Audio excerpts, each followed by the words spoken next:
vive notre Nord!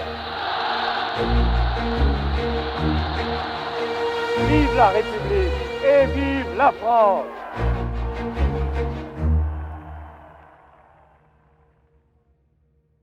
« 8h, voici Interactualité que dirige Jean-Armand Ladidi.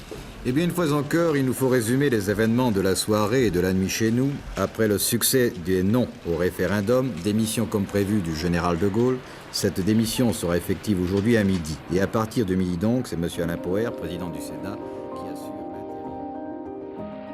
Voilà. C'est terminé. En rejetant un référendum pour lequel de Gaulle avait mis son mandat en jeu, les Français ont mis fin à son parcours politique. Même les électeurs du nord de la France, fidèles depuis des années, lui ont fait défaut cette fois-ci. Touché par ce désaveu, Charles de Gaulle s'éloigne momentanément de son pays.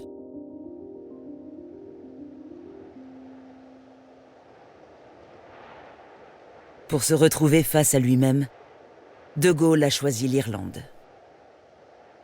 Il confie vouloir renouer avec ses autres racines, celles de ses ancêtres irlandais, les MacCartan. Au soir de sa vie, ce retour aux sources apparaît comme une évidence.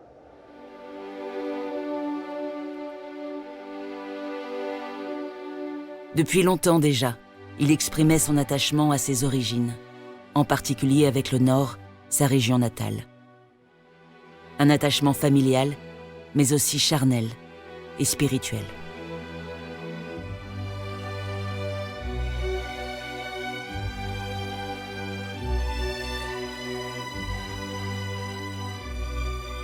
Nulle part mieux qu'à Lille, je ne me sens en correspondance, en union avec ceux qui vivent, avec ces pierres, ces rues, ces monuments.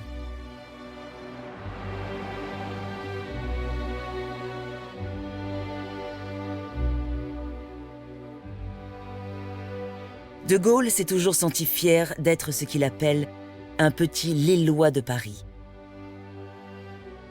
Fier aussi de la capacité des gens du Nord à affronter les épreuves. Tous les Lillois et toutes les Lilloises regardent les réalités devant lesquelles ils se trouvent, car, n'est-ce pas, nous autres Lillois, ce sont les vérités que nous regardons en face, beaucoup plus tôt que nous ne goûtons les formules. Ce trait de caractère est aussi celui de son épouse, Yvonne. Cette fille d'industriel calaisien, très croyante, partage avec lui les mêmes valeurs de la bourgeoisie catholique du Nord. Ces valeurs influencent profondément Charles de Gaulle. Marqué depuis son enfance par la pauvreté et la misère qu'il découvre dans les rues de Lille, il restera toute sa vie sensible aux inégalités. De Gaulle est convaincu que l'État doit conduire l'effort économique et social et que les patrons et les salariés doivent coopérer grâce à la participation.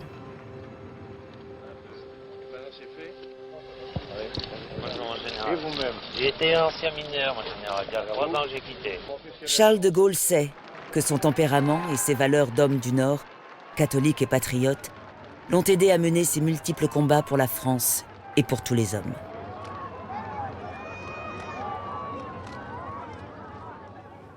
Si l'œuvre que j'ai pu non pas accomplir, car je ne l'ai fait que pour le pays et avec le pays, mais l'œuvre que j'ai pu représenter, si cette œuvre aboutit de ses malheurs et de ses abîmes à la tranquillité, à la prospérité et à la paix, j'aurai gagné ma vie.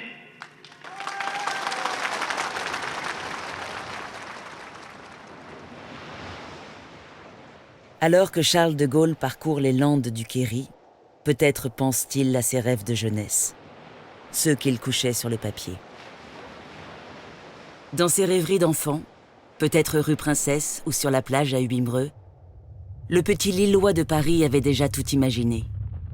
Ses combats, ses espérances, sa vision du monde, et même le général de Gaulle.